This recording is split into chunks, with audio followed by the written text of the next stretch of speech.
హైదరాబాద్ లో Uber centre of excellence ను విస్తరిస్తున్నట్లు ఆ సంస్థ ప్రకటించింది. ఇవాళ ముఖ్యమంత్రి రేవంత్ రెడ్డితో ఉబర్ చీఫ్ ఎగ్జిక్యూటివ్ ఆఫీసర్ దారా ఖోస్రోషాహీ భేటీ అయ్యారు. భారత్ ఫ్యూచర్ సిటీలో ఉబర్ కార్పొరేట్ ఆఫీస్ నిర్మాణానికి ముందుకొచ్చారు. మెట్రో స్టేషన్స్ దగ్గర తగిన పార్కింగ్ సౌకర్యం లేదని, దీనివల్ల చాలా ఇబ్బందులు వస్తున్నాయన్నారు సీఎం. ఈవీ ఛార్జింగ్ సెంటర్లతో పాటు పార్కింగ్ సెంటర్స్ ఏర్పాటు చేస్తే బాగుంటుందని సూచించారు.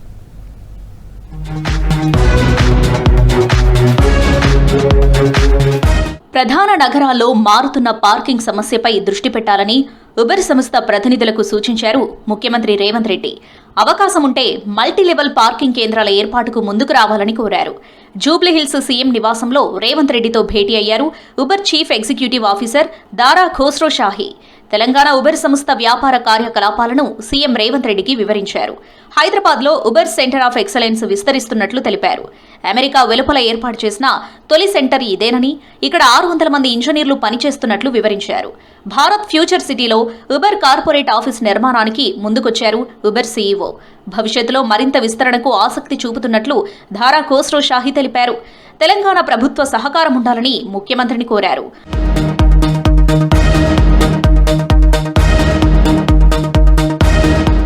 మల్టీలెవెల్ పార్కింగ్ కేంద్రాల ఏర్పాటుపై దృష్టి సారించాలని ఉబర్ ప్రతినిధులకు ముఖ్యమంత్రి సూచించారు. మెట్రో స్టేషన్ల దగ్గర తగిన పార్కింగ్ సౌకర్యం లేదని, దీనివల్ల చాలా ఇబ్బందులు వస్తున్నాయన్నారు. ఈవీ ఛార్జింగ్ సెంటర్లతో పాటు పార్కింగ్ సెంటర్లు ఏర్పాటు చేస్తే బాగుంటుందని సీఎం సూచించారు. సీఎం రేవంత్ రెడ్డి సూచనపై తప్పకుండా అధ్యయనం చేస్తామని తెలిపింది ఉబర్ ప్రతినిధి బృందం.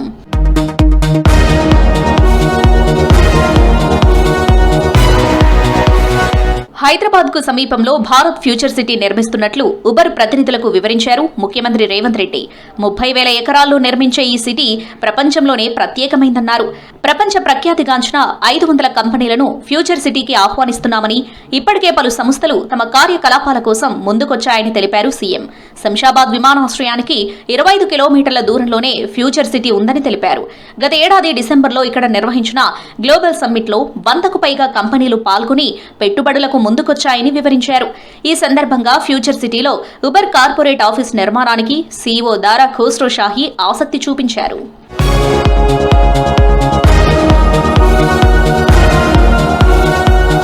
సీఎం రేవంత్ రెడ్డిని కలిశారు engineering export promotion council of India సభ్యులు.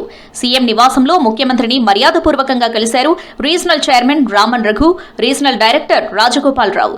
తర్వాత సైనిక సంక్షేమ శాఖ డైరెక్టర్ బ్రిగేడియర్ ఎన్ఆర్ బాబు కూడా కలిశారు. అంతకుముందు లోకాయుక్త జస్టిస్ రాజశేఖర్ సీఎం రేవంత్ రెడ్డిని మర్యాదపూర్వకంగా కలిసి బొకే అందించారు.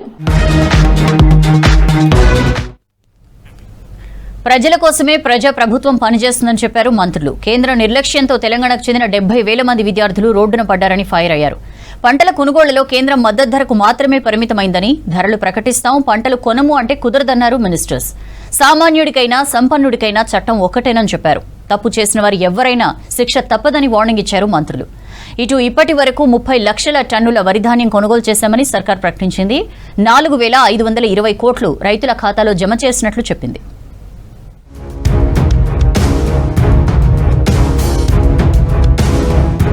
కేంద్ర ప్రభుత్వం నీట్ పేపర్ను లీక్ చేసి 23 లక్షల విద్యార్థుల భవిష్యత్తును అంధకారం చేసిందన్నారు మంత్రి పొంగిలేటి శ్రీనివాసరెడ్డి. బీజేపీ సర్కార్ నిర్లక్ష్యంతో తెలంగాణలో 70,000 మంది విద్యార్థులు వీధిన పడ్డారని అన్నారు. బీఆర్ఎస్ లాగే కేంద్రంలోని బీజేపీ పేపర్ లీక్ చేస్తుందని ఆరోపించారు. ఖమ్మం జిల్లా కూసుమంచి మండలం జీళ్ల చెరువు ప్రజా దర్బార్లో పాల్గొన్నారు పొంగిలేటి. ఇది ప్రజలు ఎన్నుకున్న ప్రభుత్వమని, ప్రజల కోసం పనిచేస్తుందని తెలిపారు. మాది డబుల్ ఇంజన్ సర్కార్ అని గొప్పలు చెప్పుకునే కేంద్ర ప్రభుత్వం నీట్ అనే ఎగ్జామ్ ని ఏర్పాటు చేస్తే సుమారు 43 గంటల ముందే ఆ నీట్ పేపర్లు లీక్ చేసి దేశ వ్యాప్తంగా 23 లక్షల విద్యార్థులు వారి భవిష్యత్తు ఈనాడు కేంద్ర ప్రభుత్వం వల్ల అంధకారమైంది. పంటల కొనుగోళ్ల విషయంలో కేంద్రం మద్దతు ధరల ప్రకటనలకే పరిమితమవుతుందన్నారు వ్యవసాయ శాఖ మంత్రి తుమ్మల నాగేశ్వరరావు. కేవలం ధరలు ప్రకటిస్తాం, పంటలు కొనము అంటే కుదరదన్నారు.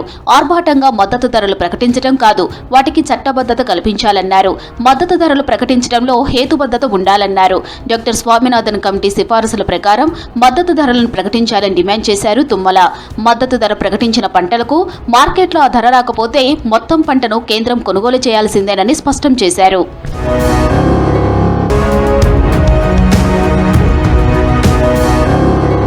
క్రమశిక్షణ పట్టుదల ఉంటే ఏదైనా సాధించవచ్చన్నారు మంత్రి వివేక్ వెంకటస్వామి. మంచిర్యాల జిల్లా మందమరి స్కిల్ డెవలప్మెంట్ సెంటర్లోని టామ్కామ్ ట్రైనింగ్ సెంటర్లో జర్మనీ ఉద్యోగ శిబిరాన్ని ప్రారంభించారు. నిరుద్యోగులు శిక్షణా శిబిరాన్ని సద్వినియోగం చేసుకోవాలని సూచించారు. టామ్కామ్ సెంటర్లోని విద్యార్థులతో ఇంటరాక్షన్ అయ్యారు. జర్మనీ, జపాన్లో నర్సింగ్ మేనేజర్లు, ల్యాబ్ టెక్నీషియన్లు, ఎలక్ట్రీషియన్లు, ఇంజనీరింగ్ చేసిన వారికి మంచి డిమాండ్ ఉందన్నారు. మొదటి బ్యాచ్లో 100 మందికి జర్మనీలో ఉద్యోగ అవకాశం కల్పిస్తామన్నారు మంత్రి వివేక్. ఆల్రెడీ ఫస్ట్ సెంటర్ ఏదైతే ఉందో మన మందమరిలో ఈ టామ్కామ్ సెంటర్ ద్వారా ఒక జర్మన్ లాంగ్వేజ్ ట్యూటర్ 10th నాడు జూన్ నుంచి శిక్షణ ప్రారంభం జరుగుతుంది. అక్కడ ఇప్పుడు ఆల్రెడీ మాకు ఐటీఐ నుంచి ఎవరైతే సింగరేణి సంస్థలో వాళ్ళ ఐటీఐ ఎక్స్పీరియన్స్ ఉందో, సో వీళ్ళ ఎక్స్పీరియన్సు లాంగ్వేజ్తో కూడగట్టుకుంటే అందరికీ ఉద్యోగాల అవకాశాలు ఉన్నాయి. బండి భగీరథ పోక్సో కేసుపై స్పందించారు మంత్రి సీతక్క. తప్పు చేస్తే బండి అయినా బండ అయినా శిక్ష తప్పదని హెచ్చరించారు. చట్టం అందరికీ సమానమేనని అన్నారు. బండి కొడుకుకు ఓ చట్టం, సామాన్యులకు ఓ చట్టం ఉండదని చెప్పారు మంత్రి. ఈ ప్రభుత్వం ఎవరికీ తల వంచదని చెప్పారు. మహబూబాబాద్లో పర్యటించిన మంత్రి జిల్లా గ్రంథాలయ చైర్మన్ ప్రమాణ స్వీకారానికి హాజరయ్యారు. బండైనా బండైనా, రాజు అయినా రాజకీయ నాయకుడైనా, ఎవరి పిల్లలైనా ఎవరి కుటుంబ సభ్యులైనా ఎవరిని ఉపేక్షించే ప్రభుత్వం ఈ రాష్ట్రంలో లేదు. ఖచ్చితంగా విచారణ జరుగుతుంది. సంబంధిత దోషులు ఎవరైతే తేలుతారో వాళ్ళని శిక్షిస్తాం. ఎవరో వచ్చి చెప్పాల్సిన అవసరం లేదు. ఆ అమ్మాయి ఏదైతే బండి సంజయ్ గారి కుమారుడి మీద ఇచ్చిన కేసుల్లో ఇయ్యగానే వెంటనే పోక్సో కేసు నమోదు చేసింది. వనపర్తి జిల్లా ఆత్మకూరు మండలంలో పర్యటించారు మంత్రి వాకిటి శ్రీహరి. 123 కోట్ల రూపాయలతో జూరాల దగ్గర కృష్ణానదిపై చేపట్టిన వంతెన నిర్మాణ పనులను పరిశీలించారు. పనుల నాణ్యతను పరిశీలించారు. ఆత్మకూరు ప్రజల దశాబ్దాల కల నెరవేరబోతుందని తెలిపారు. వంతెన నిర్మాణం పూర్తయితే గద్వాల, ఆత్మకూరు మున్సిపాలిటీల ప్రజలకు లబ్ధి చేకూరుతుందన్నారు. వడివడిగా నడుస్తున్న సందర్భంలో చూసి వెళ్దామని రావడం జరిగింది. ఈ మున్సిపాలిటీని కలిపే ఈ బ్రిడ్జ్ నిజంగా కూడా నిర్మాణం అయితే అందరి ముఖాల్లో ఆనందం చూస్తున్నాం. కోటి ఆశలతోనే బ్రిడ్జ్ దిక్కు చూస్తా ఉన్నారు. ఎంత తొందరగా నేను అనుకుంటే చాలా వరకు చూసా కానీ ఈ వర్క్ కున్నంత ఆతృత ఈ ప్రజల్లో ఇంకా వేరే దీనికి కనిపించడం లేదు. మా తరాతని మార్చి బ్రిడ్జ్ అని చెప్పి వాళ్ళు చెప్తా ఉంటే నిజంగా ఆనందం అనిపించింది. గ్రామాల రూపురేఖలు మారాలంటే సర్పంచులు క్రియాశీలకంగా పనిచేయాలని సూచించారు మంత్రి పొన్నం ప్రభాకర్. సిద్దిపేట జిల్లా హుస్నాబాద్లో ప్రజాపాలన ప్రగతి ప్రణాళికలో భాగంగా డివిజన్ స్థాయి సర్పంచులతో సమావేశమయ్యారు. ప్రభుత్వ పాఠశాలల్లో విద్యార్థుల సంఖ్యను పెంచేలా సర్పంచులు కృషి చేయాలని చెప్పారు. ఆ తర్వాత హనుమకొండ జిల్లా భీమదేవరపల్లి మండలంలో పర్యటించారు మంత్రి. కస్తూర్బా గాంధీ బాలికల విద్యాలయంలో అభివృద్ధి పనులకు శంకుస్థాపన చేశారు. ప్రజాపాలన ప్రగతి ప్రణాళికలో భాగంగా ఈరోజు భీమదేవరపల్లిలో ఉన్నటువంటి కేజీబీవీపీకి సంబంధించిన అదనపు గదుల శంకుస్థాపన చేసుకోవడం జరిగింది. దాంతో పాటుగా అసలు గ్రామీణ ప్రాంత విద్యా వ్యవస్థకు నవోదయ విద్యాలయాలు తీసుకొచ్చినటువంటి రూపకల్పన పివి నరసింహ స్వగ్రామం వంగరలో వారి మెమోరియల్ను కూడా ఈరోజు సందర్శించుకోవడం జరిగింది. జాతీయ, అంతర్జాతీయ ప్రమాణాలకు అనుగుణంగా రాష్ట్ర జూ పార్కులను అభివృద్ధి చేయాలని అధికారులకు సూచించారు అటవీ శాఖ మంత్రి కొండా సురేఖ. జంతు సంక్షేమం, శుభ్రత, పచ్చదనం, భద్రతా ప్రమాణాలకు ప్రాధాన్యత ఇవ్వాలన్నారు. సెక్రటేరియట్లో కొండా సురేఖ అధ్యక్షతన తెలంగాణ జూ పార్క్ అథారిటీ 15వ సమావేశం జరిగింది. అధికారులు 2026-27 ఆర్థిక సంవత్సరానికి సంబంధించిన బడ్జెట్ వివరాలను సమర్పించగా జూ పార్క్ అథారిటీ ఆమోదించింది. రైతన్నల సంక్షేమం, శ్రేయస్సు పట్ల ఎల్లప్పుడూ ప్రధాని మోదీ పూర్తి అంకిత భావంతో ఉన్నారని చెప్పారు బీజేపీ నేతలు. ఖరీఫ్ సీజన్లో 14 రకాల పంటలకు కనీస మద్దతు ధర పెంచడం గొప్ప విషయమన్నారు. రైతుల సంక్షేమం కోసం మోదీ ప్రభుత్వం కృషి చేస్తోందని చెప్పారు. సనాతన ధర్మంపై డీఎంకే నేత ఉదయనిధి స్టాలిన్ అనుచిత వ్యాఖ్యలు చేశారంటూ మండిపడ్డారు. మరోవైపు బండి సంజయ్ కుమారుడు సాయి భగీరథపై ఇన్వెస్టిగేషన్ కొనసాగుతోంది.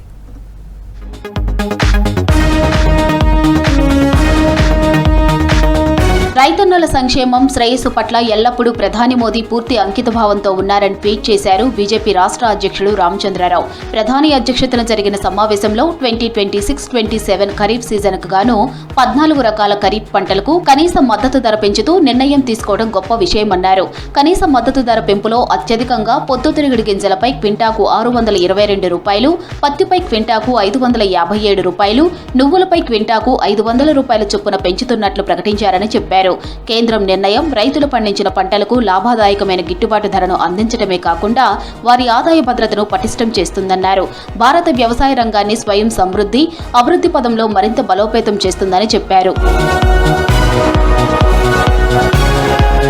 2026-27 ఖరీఫ్ పంటలకు మోదీ ప్రభుత్వం కనీస మద్దతు ధరలు ప్రకటించడంపై హర్షం వ్యక్తం చేశారు చేవెళ్ల ఎంపీ కొండా విశ్వేశ్వర్రెడ్డి. తెలంగాణ రైతులను ఆదుకుంటుంది కేవలం మోదీ గవర్నమెంటేనని, కాంగ్రెస్ ప్రభుత్వం కాదన్నారు.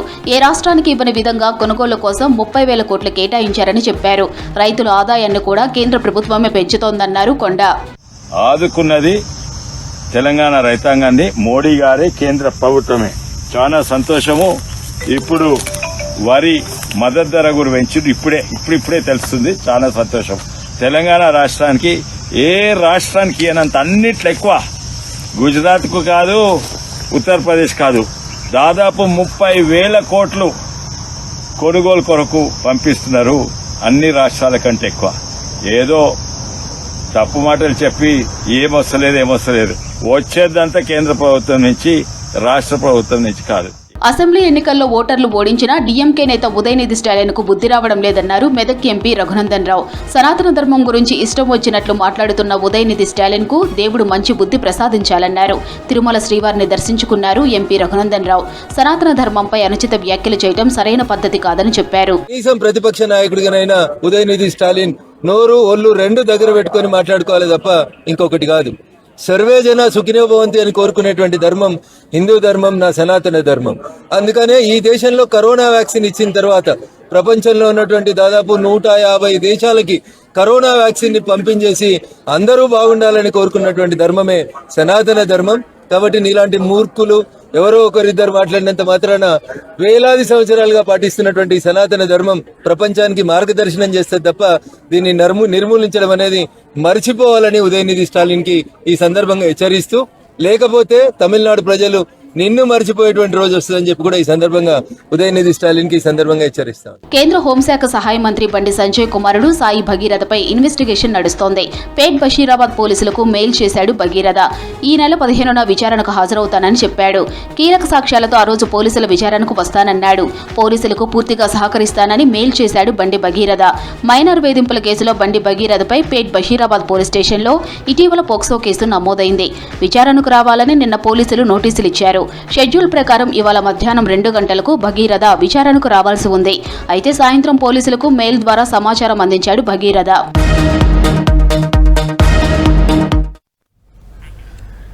రాష్ట్రానికి అలర్ట్ ఇచ్చింది ఐఎండీ. రేపటి నుంచి ఎండల తీవ్రత భారీగా పెరిగే ఛాన్స్ ఉందని తెలిపింది. 4-5 రోజులు రికార్డు స్థాయి ఉష్ణోగ్రతలు నమోదయ్యే అవకాశం ఉందని చెప్పింది. ఈ నెల 15, 16న రెడ్ అలర్ట్ పరిస్థితులు ఏర్పడొచ్చని తెలిపింది. ప్రజలు జాగ్రత్తగా ఉండాలని సూచించింది. అత్యవసరమైతే తప్ప ఎండలో బయటకు వెళ్లొద్దని, వెళ్లాల్సి వస్తే వడదెబ్బ బారిన పడకుండా జాగ్రత్తలు తీసుకోవాలని సూచించింది.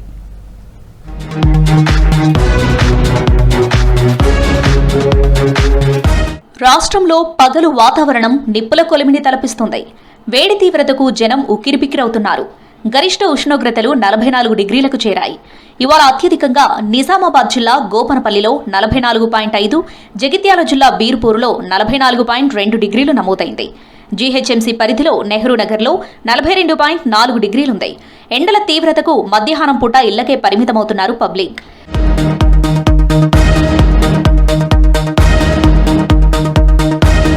రేపటి నుంచి ఎండల తీవ్రత భారీగా పెరిగే ఛాన్స్ ఉందని ప్రకటించింది వాతావరణ శాఖ. 4-5 రోజులు రికార్డు స్థాయి గరిష్ట ఉష్ణోగ్రతలు నమోదయ్యే అవకాశం ఉందని, వడగాలులు వీచే ఛాన్స్ ఉందని తెలిపారు అధికారులు. రేపు 19 జిల్లాలకు ఆరెంజ్ అలర్ట్ ఇచ్చారు. ఈ నెల 15 తర్వాత ఎండల తీవ్రత, వడగాలుల ప్రభావం మరింత పెరుగుతుందని, 15, 16న రెడ్ అలర్ట్ కూడా ఇచ్చే ఛాన్స్ ఉందని తెలిపారు. అలాగే కొన్ని ప్రాంతాల్లో వర్షాలు కురుస్తాయన్నారు అధికారులు. భద్రాద్రి కొత్తగూడెం, ఖమ్మం, మహబూబాబాద్ జిల్లాలకు వర్ష సూచన చేశారు. ఈ ప్రాంతాల్లో ఉరుములు, మెరుపులు, ఈదురుగాలులతో కూడిన వర్షాలు కురిసే ఛాన్స్ ఉందని ప్రకటించారు.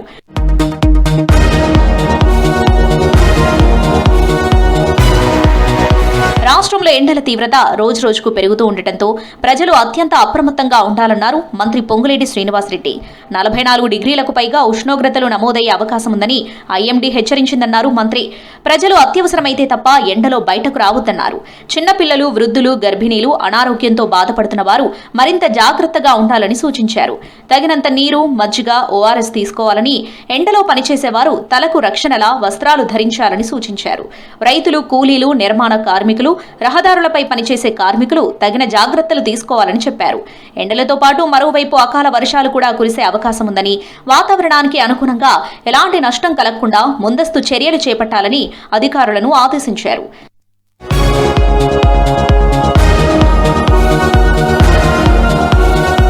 ఎల్నినో ప్రభావంతో రాష్ట్రంలో ఈ ఏడాది అతి తక్కువ వర్షాలు కురుస్తాయని చెప్పారు వాతావరణ శాఖ అధికారులు. గత కొన్నేళ్లతో పోల్చితే తక్కువ వర్షాలు పడతాయని చెప్పారు. నీటి సంరక్షణే కీలకమన్నారు అధికారులు. వర్షాలు పడినప్పుడల్లా ప్రతి నీటి బొట్టును ఒడిసి పట్టుకోవాలన్నారు. ఇలా అయితేనే నీటి ఎద్దడిని ఎదుర్కోగలమని చెప్పారు. భూగర్భ జలాలను తెలివిగా వాడుకోవాలని సూచించారు అధికారులు. రైతులు ఆరుతడి పంటలపై దృష్టి పెట్టాలన్నారు. తమిళనాడు అసెంబ్లీలో భారీ మెజార్టీతో బలపరీక్ష నెగ్గింది సీఎం విజయ్ సర్కార్. టీవీకే ప్రభుత్వానికి అనుకూలంగా 144 మంది ఎమ్మెల్యేలు ఓటు వేయగా 22 మంది సభ్యులు వ్యతిరేకించారు. డీఎంకే ఎమ్మెల్యేలు ఓటింగ్ సమయంలో వాకౌట్ చేశారు. ఏఐఏడీఎంకేకి చెందిన 25 మంది రెబెల్ ఎమ్మెల్యేస్ విజయ్ సర్కార్కు మద్దతు తెలిపారు. తమ ప్రభుత్వం 5 ఏళ్లు అధికారంలో ఉంటుందని ధీమా వ్యక్తం చేశారు సీఎం విజయ్.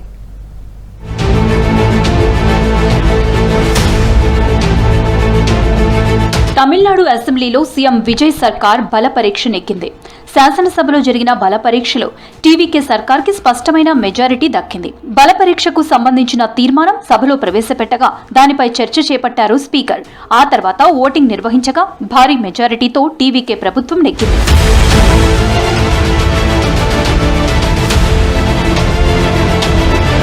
శాసనసభలో బలపరీక్షపై ఓటింగ్ ఆసక్తికరంగా సాగింది. సాధారణ ఓటింగ్ మాదిరిగా కాకుండా ఒక్కో ఎమ్మెల్యే పేరు పిలుస్తూ సమ్మతిని నమోదు చేసుకున్నారు స్పీకర్. ఈ ఓటింగ్లో విజయ్ ప్రభుత్వానికి మద్దతుగా 144 మంది ఎమ్మెల్యేలు ఓటు వేశారు. 22 మంది సభ్యులు వ్యతిరేకించారు. బలపరీక్ష సమయంలో అసెంబ్లీ నుంచి డీఎంకే సభ్యులు వాకౌట్ చేశారు. టీవీకే ప్రభుత్వానికి కాంగ్రెస్, వీసీకే, ఐయుఎంఎల్ పార్టీలు మద్దతిచ్చాయి. అన్నా డీఎంకే రెబెల్ ఎమ్మెల్యేలు 25 మంది కూడా విజయ్కి అనుకూలంగా ఓటేశారు. మరో 5 ఏఐడీఎంకే రెబెల్ ఎమ్మెల్యేలు సభకు రాలేదు. முதலமைச்சராக கொண்ட அமைச்சரவை மீது இப்பேரவை தனது நம்பிக்கையை தெரிவிக்கிறது என்னும் தீர்மானம் பேரவையின் முடிவுக்கு விடப்பட்டு வாக்குகள் பின்வருமாறு எண்ணி கணிக்கப்பட்டன. தீர்மானத்தை ஆதரித்தோர் 144,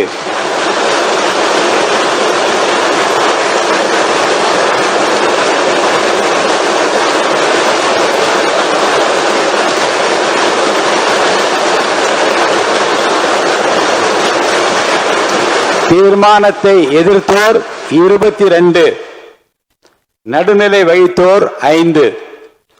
தீர்மானத்தை ஆதரித்தோர் அதிகமாக இருப்பதால் மாண்புமிகு முதலமைச்சர் அவர்களின் தீர்மானம் நிறைவேறியது, வெற்றி பெற்றது. తమ ప్రభుత్వ ఏర్పాటుకు మద్దతిచ్చిన పార్టీలకు థ్యాంక్స్ చెప్పారు టీవీకే చీఫ్ సీఎం విజయ్. తమ ప్రభుత్వం 5 ఏళ్ల పాటు అధికారంలో ఉంటుందని ధీమా వ్యక్తం చేశారు. లౌకిక విధానాన్ని అవలంబిస్తూ పాలన సాగిస్తామన్నారు. గత ప్రభుత్వం అమలు చేసిన సంక్షేమ కార్యక్రమాలు కొనసాగిస్తామని, మహిళల భద్రతపై ప్రత్యేక దృష్టి సారిస్తామని చెప్పారు విజయ్. இந்த மக்கள் அரசு மனசாட்சி உள்ள மக்களாட்சியை தரும் என்று உறுதி அளிக்கிறேன். சமூக நீதி, சமநீதி, சம வாய்ப்புடன், உண்மையான உறுதியான ஜனநாயகத்துடன், மதச்சார்பற்ற சமூக நீதி கொள்கைகளுடன் இந்த அரசு நடக்கும். அதில் சிறிதும் மாற்றமில்லை. நம்முடைய இந்த ஆழமான நம்பிக்கையை மனதார நம்பி வாக்களித்த அனைத்து இயக்கங்களின் தலைவர்களுக்கும், அந்த இயக்கங்களை சேர்ந்த மாண்புமிகு உறுப்பினர்களுக்கும் மீண்டும் நன்றியை தெரிவித்துக் கொள்கிறேன். శాసనసభలో చర్చ సందర్భంగా సీఎం విజయ్ ప్రభుత్వంపై తీవ్ర విమర్శలు చేశారు డీఎంకే ఎమ్మెల్యే ఉదయనిధి స్టాలిన్. తమిళనాడుకు రియల్ ప్రభుత్వం కావాలని, రీల్ ప్రభుత్వం కాదని విమర్శించారు. టీవీకే ప్రభుత్వానికి మెజారిటీ లేదని, డీఎంకే కూటమిలోని పార్టీలు మద్దతివ్వడం వల్లే విజయ్ గట్టెక్కారని చెప్పారు. ప్రభుత్వ ఏర్పాటు కోసం ఎమ్మెల్యేలను విజయ్ కొనుగోలు చేశారని ఆరోపించారు. దీంతో రాష్ట్ర ప్రతిష్ట దెబ్బతిందన్నారు ఉదయనిధి. பிளவுபட்ட குரூப்ல இருக்கக்கூடிய ஒரு தலைவரோட வீட்டுக்கு ஒரு புது சோஃபா போகுது. சோஃபா பின்னாடியே புது முதலமைச்சரும் அந்த வீட்டுக்கு போறாரு. புதுமையான ஆட்சி, புதுமையான ஆட்சின்னு சொன்னீங்க. இன்னைக்கு புஷ்பா பட பாணியில ஆட்சி நடந்துகிட்டு இருக்கு. అసెంబ్లీలో చర్చ సందర్భంగా గందరగోళ పరిస్థితి నెలకొంది. అన్నాడీఎంకే అధినేత మాజీ సీఎం పళనిస్వామి మాట్లాడుతూ విజయ్పై తీవ్ర ఆరోపణలు చేశారు. తమ ఎమ్మెల్యేలకు టీవీకే పార్టీ డబ్బులు ఆఫర్ చేసిందని ఆరోపించారు. బల పరీక్షకు ముందు తమ పార్టీ ఎమ్మెల్యేలను సీఎం కలవడం సమంజసం కాదని చెప్పారు.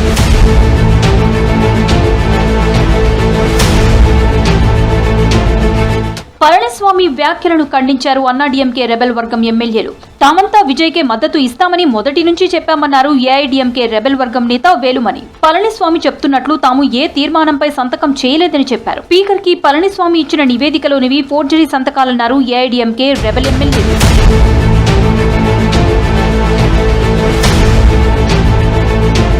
తమిళనాడులో మొత్తం 234 ఎమ్మెల్యే స్థానాలు ఉండగా అసెంబ్లీ ఎన్నికల్లో టీవీకే 108 స్థానాల్లో గెలుపొందింది. డీఎంకే 59, అన్నాడీఎంకే 47 చోట్ల గెలుపొందింది. ఏ పార్టీకి స్పష్టమైన మెజారిటీ రాకపోవడంతో కలిసొచ్చిన పార్టీలతో ప్రభుత్వం ఏర్పాటు చేశారు Vijay. That's all for now.